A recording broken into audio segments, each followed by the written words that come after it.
รหลวงเวียงจันทน์บ้านเฮาสดใสแวววาวดังดาวคู่ฟ้าภาษาพี่น้องปองดองห่วมใจสร้างสา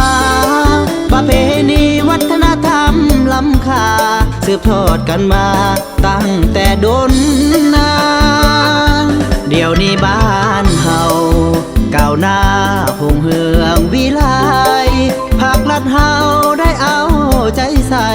สร้างแปลงเมืองให้ห่มเย็นสุขสันต์ปุริญาสถานวัตถุบูหารเก่าแก่หลายอัน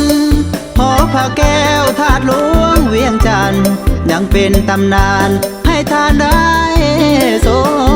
มนครหลวงเวียงจันทน์ยินดีต้อนรับด้วยใจท่านจะมาจากใกล้หรือไกลจากถิ่นแดนใดขอเชิญเที่ยวชมประตูแสงงามเด่น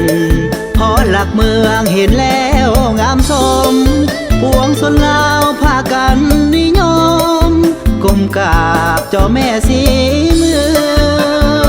งสวยงามแท้นาใครได้มาเห็นแล้วสุขใจย้อนมีการนำส่องใสนำพาก้าวไปสู่ความหุ่งเฮือง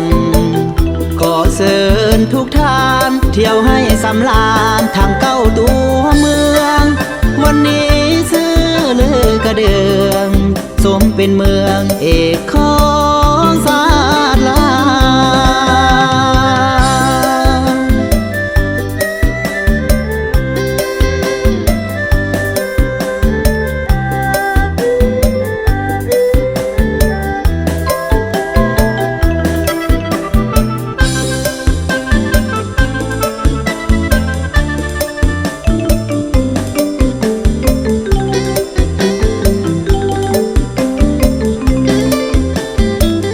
นครหลวงเวียงจันทน์ยินดีต้อนรับด้วย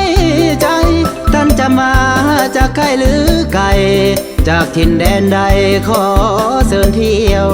ชมประตูแสงงามเด่นหอหลักเมืองเห็นแล้วงามสมปวงชนลาวพากันนิยมก้มกราบเจ้าแม่สีเมือ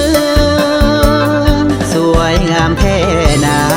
ใครได้มาเห็นแล้วสุขใจย้อนมีการนำส่องใสนำพาก้าวไปสู่ความหุ่งเฮืองขอเชิญทุกท่านเที่ยวให้สำราญทางเก้าตัวเมืองวันนี้ซื้อลือกระเดืองสมเป็นเมืองเอกขอ